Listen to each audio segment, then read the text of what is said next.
But we will never tire. We will always say it as it is. Honorable Mwangale, I remember, once said, when he had given the report relating to the death of Josiah Mwangi Karuki, said, we have said it. Even if you do not respond, we have said it. We are saying it. And young people rise. I would be very happy if BBI goes on as it is. I would be so happy if a verdict is returned that the Kenyan people have rejected this thing 70 to 30%.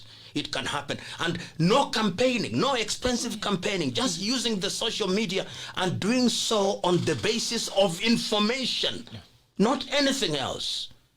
But yet there is time. There is time, and I speak to you, my President Uhuru Muigai Kenyatta. You are the President of the Republic of Kenya. You are the one who has the mandate of the Republic of Kenya. It is of you that it will be said that during your watch, we passed this constitution. How I pray, my President, that you could listen to the cry of thy people, and that you shall hearken to their voices, and they are crying from the hilltops. They are crying from Nyanza, they are crying from the coast, they are crying from the 47 countries. Your own church, the Catholic Church, through the Episcopal Union, have written a letter saying they are dissatisfied. The evangelicals have said they are dissatisfied. The imams have said they are dissatisfied. Everybody appears to be dissatisfied. How you could listen to their voices, my President? How you could, that history may say of you, that you are a person who hearkened to the voice of his people and you did the right thing. We can still amend our constitution, but listen to us. The God that you worship, and I saw you recently, my President, greeting the Roman Catholic Pope at the seat of the Roman Catholic Church. How I wish that your visit softened your heart, and that you could now say with the Pope and with the Cardinal and with the Archbishops, behold, I have listened, and I will listen and reason with you. That is all I ask, my President. For my friend and kinsman, whom I respect, Raila Amolo Odinga, history will remember you for making your great contribution to this country. Why is it now that when we are asking you just to give us a few moments, you do not want to listen to us? I respect you. You are an elder. You are a contributor to this country. How you could listen to us, listen to voices from all the 47 counties, listen to young people, young and old, asking, you may be doing the right thing, but there are few creases that we want to iron out. How you could listen and take solace and wisdom from the Bible in the book of the prophet Isaiah, where it is said, let us come and reason together. That is all I ask. That is all Kenyans are asking. Some are scared to say what I'm saying, but they are beginning to say it because they mean well for this country. That is all we ask. Reason together. So one last thing that I'd like for you to speak on is the spirit of Ubuntu. I was talking to a friend of mine in Zambia, and he told me a few months ago I used to think Kenya was a woke country, but now if someone was to ask me, I'd say Kenya is the most whitewashed African country. Before the missionaries came and decided to teach us how to hate ourselves, we had structures. And some of these structures work up to now. If you were to make a mistake right now, and your elders back in the village summoned you, wouldn't you be on the next flight together? Correct. Yeah, because you're afraid. But then a court can summon you and you wouldn't go, because it's the court. That's English.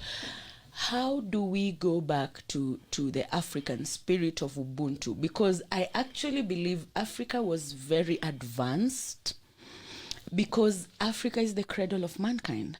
I believe without Africa, the world would perish. We basically are holding up the entire universe. We are feeding them. We are giving them our natural resources for all kinds of development, We are even brain draining our continent to go and grow their economies. How do we bring back the spirit of Ubuntu? How do we teach generations to come that, you know, you're African, you're powerful, you don't have to have straight long hair or white skin in order for someone to believe that you're capable of doing so. Look at Africans who sit in positions in around the world. I mean, look at Obama. Let's just start from there. Look at African women doing great things around the globe. You know, they're sitting at the decision-making table, but then it doesn't trickle back to Africa. And I feel it's because we've lost the spirit of Ubuntu. How do we go back to Ubuntu? Your analysis of the history, of course, is correct. And I would urge you to read Ngugi wa Thiong'o's Decolonizing the Mind. Ngugi gets it right when he says that the mind is where the problem is, and slavery and colonization and neo-colonization have made us to believe that we are not good enough. It is true that there are aspects of African culture. It's not good to romanticize all aspects of African culture. There are certain cultural practices which, in my view, ought to be changed. But fundamentally, in matters of dispute resolution, I think that there are very positive aspects of African culture. I remember, you may not remember this, you are too young, when a judge called Sultan Aga Nyanya was falsely accused of having received a bribe, and there was somebody who wanted to testify against him, and that individual was from the Tiriki tribe. He said, I do not want that gentleman to swear using the Bible.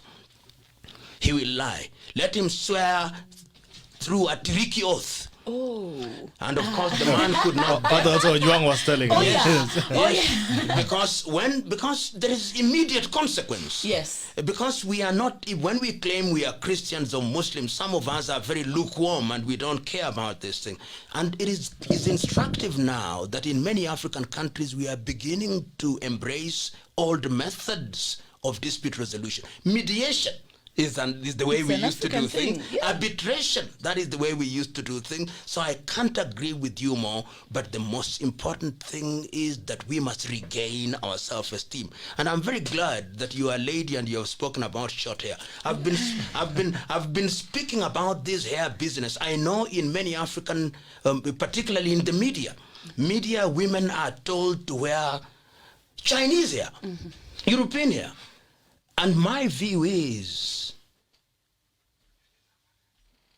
if you respect and love yourself the way you are, you dignify yourself and dignify God. And your generation is going to be the generation that is going to do that. So I think that we've got to work at it. Some of us are already speaking about it, and it will come to happen. If not in your lifetime, you'll have made your contribution. Thank you. Unless maybe it's not telling us to appreciate our color, maybe it also tell us to appreciate our hair. Maybe it's coming in BBI 3. Maybe it's coming in the next BBI. All right, I'm seeing a question from Elizabeth Karanja. Elizabeth Karanja is asking about the middle class apathy. That is part of our problem. You know, the middle class in most African countries, perhaps we are nominally and notionally middle class by dint of our income. But in terms of our behavior, we are not true middle class. And I'm saying we are pseudo middle class. But in order to answer our question, the middle class are those who have an income, they have a mortgage, that crop of people. And when services don't work, as somebody once said, if the roads are bad, they buy a 4-wheel. If the schools don't work, you take your child to the group of schools or an academy. If things don't work, if the hospital system doesn't work, you go into the private. If NHIF doesn't work, you go to AR, and you go to APA, you go to Jubilee. I think that is the problem. The day the middle class is squeezed, and COVID has to some extent squeezed us in the middle class sufficiently to begin to make us wake up to the reality. You will remember the Arab Spring. The reason why the Arab Spring succeeded is because the middle class came. The professionals, the doctors, the engineers, the business people came to the streets. Recently in Mali, It was the same thing. In Sudan, immediately the middle class comes into the arena and begin to work with other people in the society. That is when the political leadership begins to respond. Part of we, the middle class, is this. We assume that we are the ones who will be appointed into public office by the politician. You are looking to be appointed a permanent secretary. You are looking to be appointed an ambassador. You are looking to be appointed. Therefore, you don't want to annoy the politician. You're always in glass. Yes. So some of us, at least I speak for myself, I don't expect anybody to appoint me into anything. So I speak my mind the way I speak my mind, only to ensure that even when I do so respectfully. But if you are thinking about being appointed into public office and gaining personally, then you will always want to worship the politician. And the politician knows this, because your typical middle class is also an influencer. You'll discover that if you are middle class, you influence about 20 people who ask you, how should I vote? Therefore, you wield power. But if you use that power positively, you'll use it to educate. And I must say and agree with you that the Kenyan middle class has been a letdown. But there was a time when the Kenyan middle class was active. I remember in 1992, when people were rising against Daniel Moi, the middle class were there. When we were doing the constitution, I remember us walking in the streets with the late Wangari Maathai, Martha Karua, Rachel Mamo, fighting against the judiciary at that time. And there were people, greater people than I, doing that in the streets. And the government was shaken because the middle class was alive and well. The middle class has gone into comatose. They want to be comfortable. Yeah. So I want to hear the engineers reading the constitution, the BBI proposals. I want to hear the lawyers doing that. I want to hear the accountants doing that. I want to hear them reading and coming out and confronting these politicians with reasoned responses. Perhaps they will retrace their steps. Until then, kitanda ulichokilalia ulichokitandika jifunze kukilalia. Jifunze kukilalia. Na kumbuka pia wanasema Waswahili, kitanda usichokilalia kunguni wake huwajui. Lakini kitanda hiki cha Kenya tunakilalia, tunawajua kunguni wake. Na kuna jambo ambalo umesema, hata nikijaribu hata mimi Kiswahili kidogo, yote haiko Kiingereza na Kiswahili inakuwa kimeumana. Anyway, let's try and summon my Swahili. But the question is, there are people you mentioned about the people who have entrenched themselves in the leadership of this country, in their systems, and they feel like this country is part of their personal property. Like you can wake up in the morning and say, okay, tukate konai barabara iende huko. What does it, how do you feel as part of a Kenyan as well, that shares in the interest of this country and the destiny of this nation? But there are people who sit somewhere in a corner being told there's a system, there's a deep state that makes decision.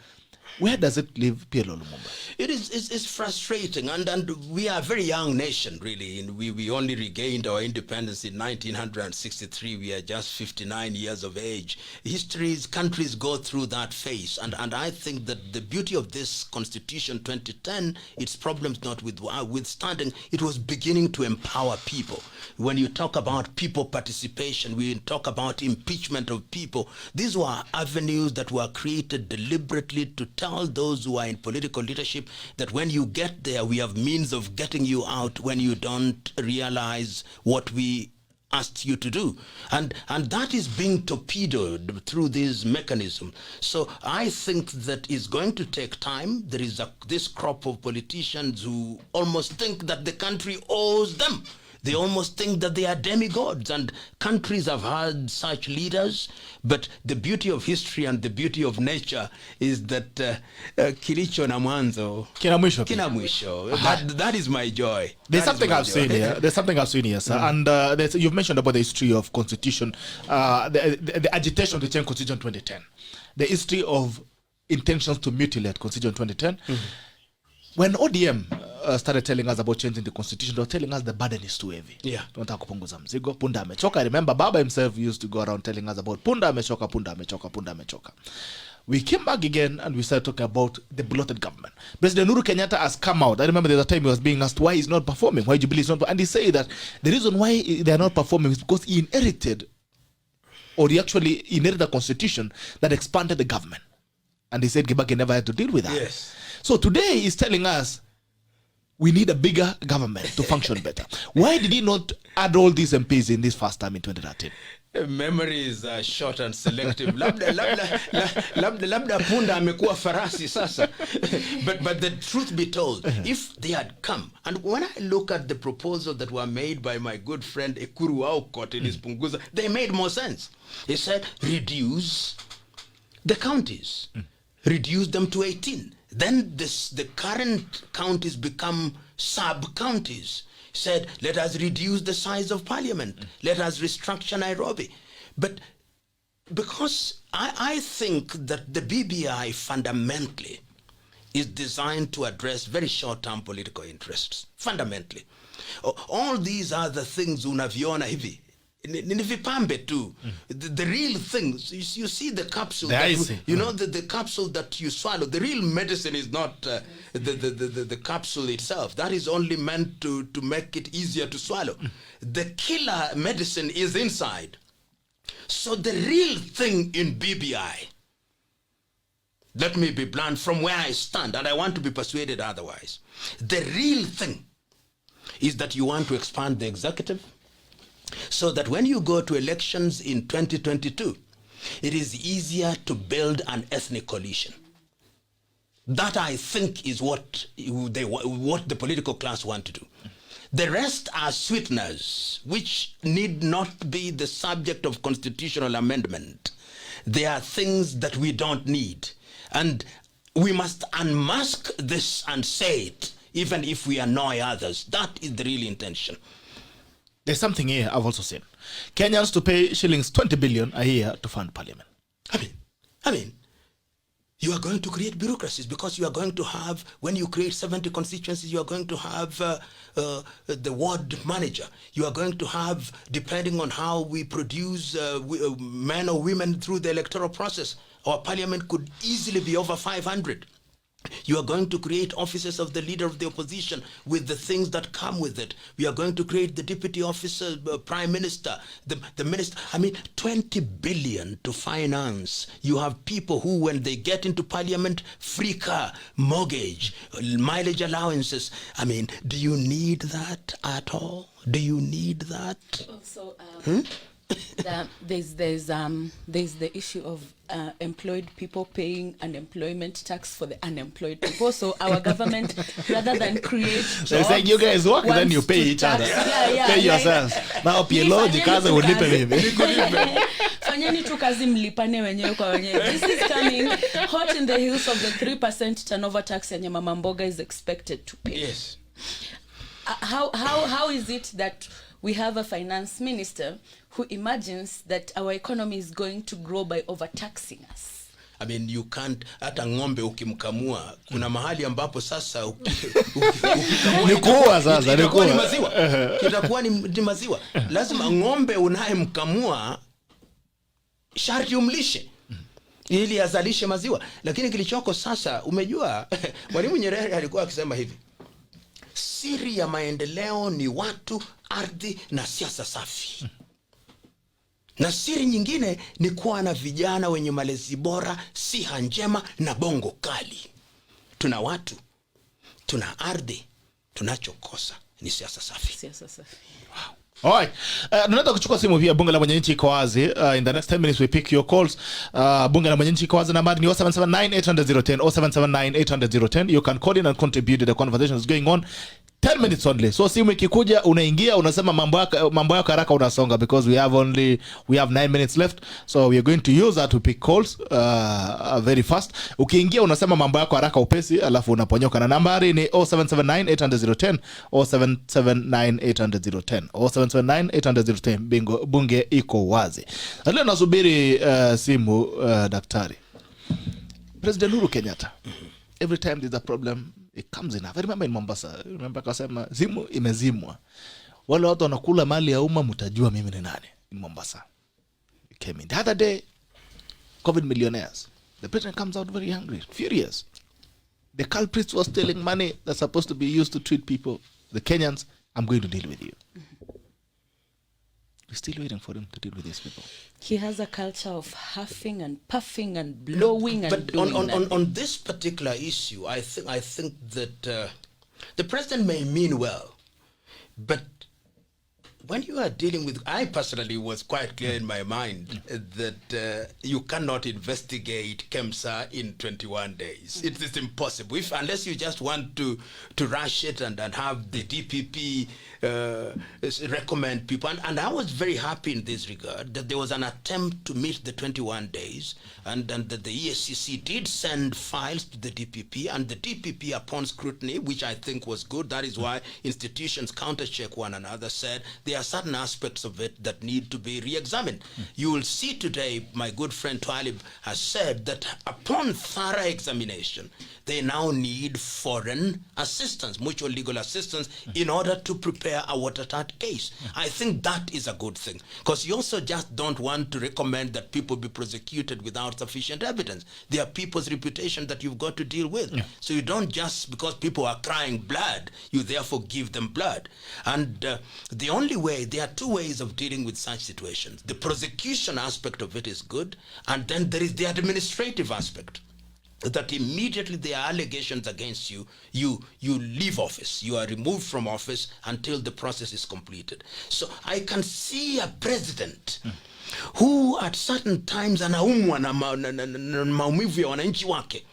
But it must be remembered that it cannot be instantaneous unless you want people to be taken to Uhuru Park and shot dead, which you would not want. So once you are in a democratic dispensation with institutions, you've got to bear the pain of patience. All right. Yes. All right. Hello, good morning. The other thing that I wanted to say before the question is asked is this. You know, when you read the document, the bill is called Promoters of the Bill Are Building Bridges Initiative. I didn't know that Building Bridges Initiative is a legal person capable of promoting anything. All right, good morning. Hello. Good morning, Bitok. Jambo, nazungumza na nani? This is Olela. Olela, very quickly. Yes. So I would just want to Professor to speak about something. Agenda Africa Union aspired that 2020 will be the year of silencing the guns. Okay. But we have had guns in Uganda and Nigeria by the army against their own citizens. There are guns in Ethiopia, South Sudan, and Somalia. And we have not seen any other president making forays in that area. It's only President Kagame that has tried to bring peace in this. So why is African Union mum on this? Okay. Two, on AfCFTA, Continental Free Trade Area, COVID-19 provided an opportunity for Continental Free Trade Area to take foothold. But nothing has happened, because imagine if Kenya were to produce masks for the entire continent, and Uganda were to produce PPEs for the entire continent, Africa will be in another place. All right, thank you. Good morning. Good morning, Gerard. Good morning to you. Am I speaking to? You're speaking to Kinoti Kirui. Niko hapa Nairobi. Tuambie. Salamia Professor Lumumba na Lucio hapo. Asante sana. Tumesalimika. Nimependa vile Professor Lumumba ameongea. Yeye huwa anaongea point blank. So ametoboa sana mambo na BBI. Hii kuna tu sugarcoating, lakini watu wanataka power. Juzi Wakenya wengi ama magazeti ya Kenya ama vyombo vya habari za Kenya walikuwa wanaangazia sana siasa za Amerika. Na wameshinda kuongea juu ya Uganda ama Ethiopia, Somalia. You can imagine, huwa anaongea point blank, direct and always bold. Thank you, Bwana Gerard and Lucio. All right. Nasema the tackle is bold, credible and informed. Asante sana. It's in the spirit of the tackle. Good morning. Jambo. Hello. Gerard. Yes, good morning. Good morning. My question goes to Professor. Professor is a good admirer, and I also follow him so much, especially in his speech, the magnification of Africa. Is he one of the states, for example, in Tanzania there? Two, Professor Lumumba is a good admirer of good things working. I saw him representing this thing called IPC, and I think in his mind he struggled. Is that in order? Thank you. Love you. All right. Thank you. Have a good day. All right. Hello. Hello, how are you doing? You talk. How are you, sir? Good. Who is this from Tennessee? This is from Mbuyi. Oh, Mbuyi. You're calling in from Tennessee, United States of America. Ama nimeona wapi? Sometimes, numbers are played around, All right. Tuambie haraka, bro. Yes, I fully support what Professor Lumumba is saying. That, these three guys, the president, Raila Odinga and Ruto, they have their personal interest first before the Kenyans.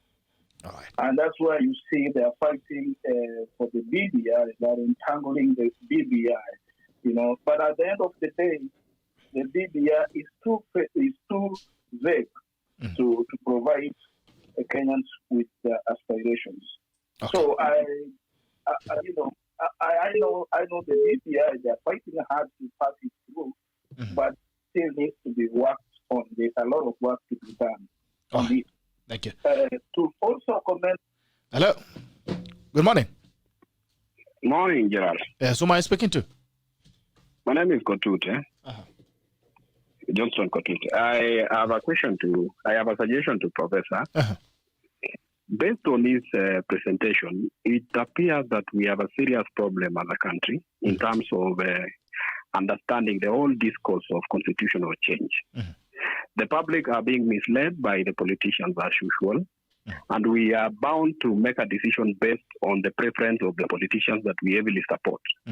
But on his submission, my suggestion is that if the legal minds, like Professor, could be able to generate or to mount a case, or even to go to the Supreme Court or courts for interpretation, for them to interpret or to find out that the process that they are taking is not legal or it is not the right way to do it, so that we may be able to stop it at that point. But if we depend on politicians, we are being manipulated just like the marionettes based on the political support that we or the leader that we support. Okay. So what is the role of, because I saw what they were doing even when it came to IBC, when they were doing the issues of when there was they challenging the elections, there was a very strong force from the legal wall. I would have really wished to see them, the likes of Professor, the likes of Mother Karua, let them go to court and help us sort out this thing. But if we leave it to the politicians, we'll only be manipulated based on the political persuasions that we support. Thank you, Gerard. All right, thank you so much. I think the machibu hizo ndio simu tumechukua za mwisho. You'll not take more calls and to give a professor some time to respond. There is something that I saw Dr. Juang saying, which I found very interesting. I had not thought about it, but I thought it was very ingenious. Because he said the law says that we collect signatures. Yes. And therefore the IEBC will verify. The IEBC is not a depository of signatures. Which signatures will they be comparing the signed ones? And that I thought was very ingenious. So I think that even these little issues must be examined. And Kotut is saying that action should be taken. I think there is now movement. People are thinking very seriously that these are serious matters which ought to be dealt with. The next few days will give birth to certain activities which will be designed to inform the process in a manner that will be helpful to the people of Kenya. I already know that my good friend David Ndii and his compatriots are already in court on this particular matter. Kulinda Katiba. Yeah, and Kulinda Katiba. And I think that the Supreme Court will have occasion to deal with the matter. The Magufulification, I think that there, as I've already said, I've answered this question. There are a number of things which I think should be improved. I'm one who believes in freedom of the press. I believe that the press should be allowed in any event. Whatever you do, you will always be criticized, even if you do good things. Yeah. There are people who, on a daily basis, they wake up with only one agenda: to criticize you. It doesn't matter. And there are people who just hate you. You ask them, why do you hate the fellow? Say, no, I just hate the fellow. So if you want to worry about each one of them, then I'm not worried. Then the question he says, you didn't ask it very clear, but I'm going to ask it clearly. Did I struggle appearing for the chairman of the IEBC? No. In fact, I think that the decision to nullify the election was wrong. I think it was wrong. In fact, the very fact that it was not a unanimous decision, a majority decision, and I keep on asking people, read the dissenting opinion of Ojwang and Joki. Then you will discover that this particular, our argument succeeded, and to the extent that my argument was to demonstrate that the chairman of the IEBC did not commit any electoral offense, and he was not found to have committed any.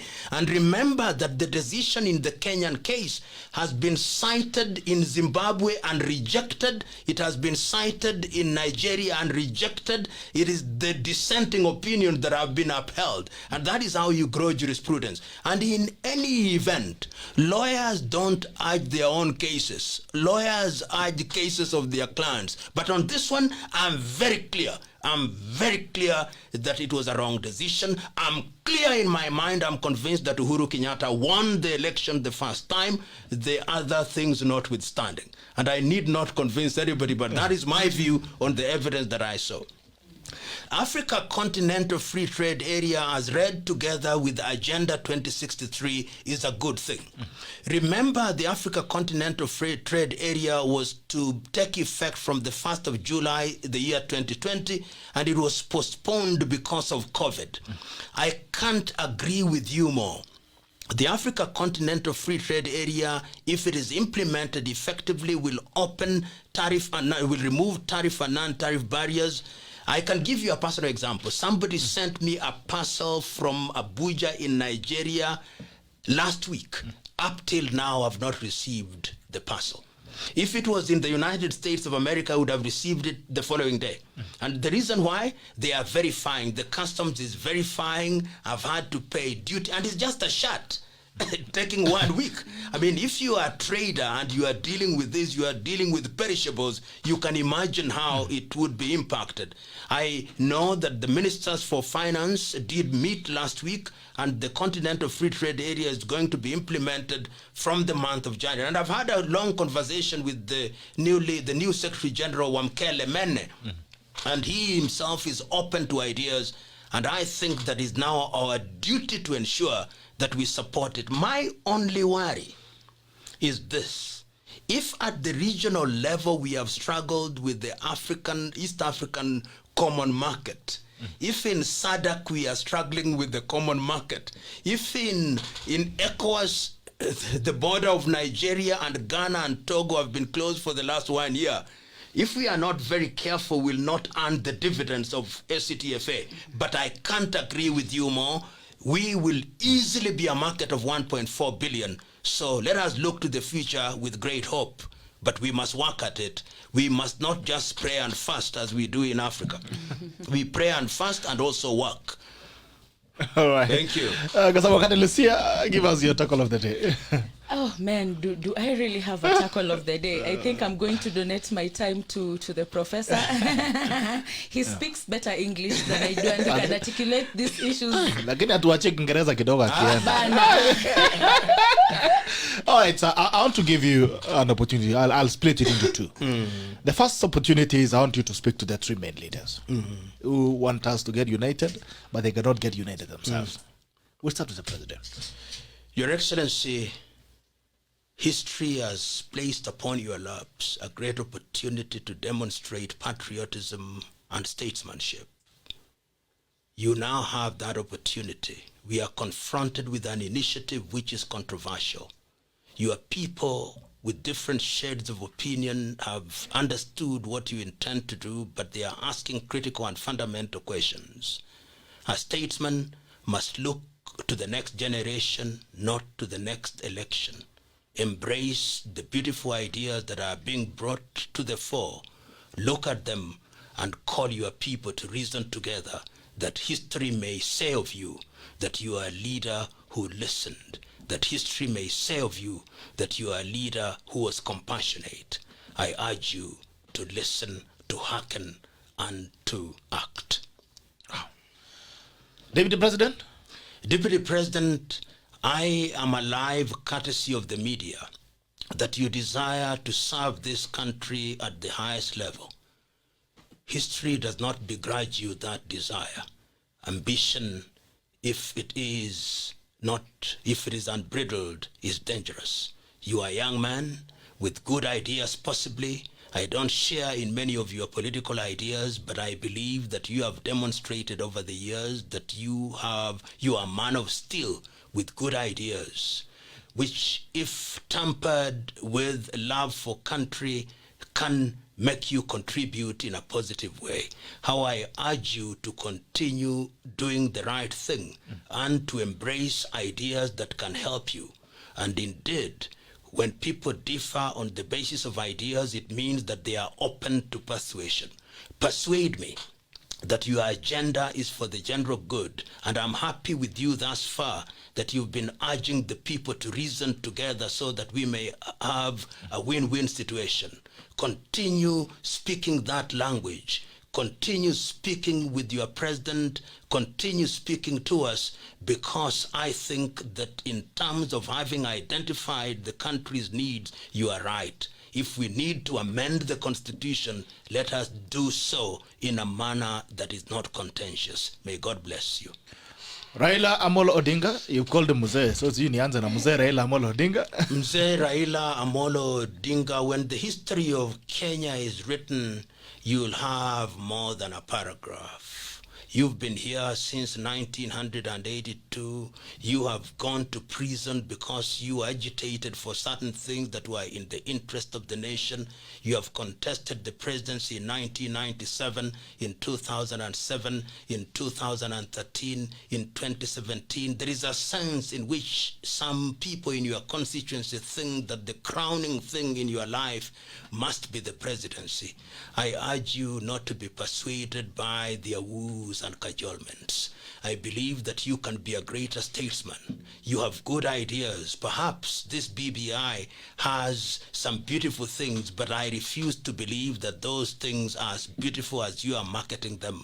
We are not in a hurry. Everybody who loves and thinks of you genuinely are saying, pause and ask and listen. It pains me when you tell the church there is no time. It pains me when you tell the professionals there is no time. It pains me when you tell the Muslim there is no time. When we are thinking about the history of a nation, there is always time.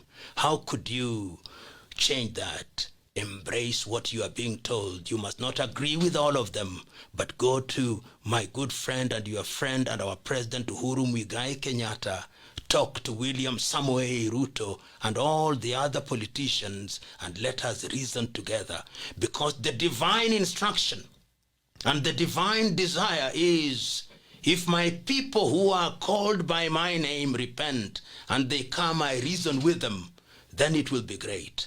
That is all I ask of you. That is all I ask of you, that history may remember you as a leader who was moved by the force of reason, even when you thought otherwise. God bless you. Wow. Now comes to the moment, the tackle of the day. The tackle of the day is where you remember when Moses was taking the children of Israel from Egypt. He parted the sea. This is where you part the sea. You hit where it needs to be hit, without apologies, not anything. I'm going to be spiritual about it, because we are confronted with a situation with a document called the BBI bill. I remember in those days of yore, whether you are Christian or not, that a man called Elijah was confronted by the 450 prophets of Baal, and he told the Israelites, do not waver between two opinions. If God is God, worship him. If Baal is God, worship him. And I also remember in the book of the prophet Joshua, now that our politicians are fond of giving biblical analogies, sometimes they are Moses, sometimes they are Joshua. Let them remember Joshua chapter 24, verse 15. Choose you now whom you shall serve. the Lord God or the Lord of the Amorites in whose land you dwell. As for me and my house, I shall serve the Lord. Today, Kenya, you are confronted with a document called the BBI. It promises heaven, but when I read it, I don't even see earth. Choose you now whether you shall vote it. Read it, but in its present form, it is a document that is only fit for one thing, fit for rejection. Thank you. I wish I could just close without saying anything, because that was heavy. Anyway, wow. Thank you so much, sir, for coming in. Thank you. I mean, I can't thank you enough. I really appreciate you. Thank you so much for making time. And we need more of this wisdom. So you can make more time and have this conversation. For the tacklers who have been tuned in for the last 2 hours and 12 minutes, thank you so much for being with us. I wish I could also continue taking calls. Naona kuna missed calls hapa kadhaa mingi sana. Next time probably we'll try and balance it better. But thank you so much for tuning in. The comments as well, I wish I could read them. But I will naona watu wengi sana. A lot of people are appreciating you. They are saying they need to see you time and again. When it allows you, we have to see you again. Yeah, thank you. All right, thank you so much, guys. The Tacklas, nashukuru sana the Tacklas. This is the tackle, and the tackle ends now. I'll see you again tomorrow. Bye bye.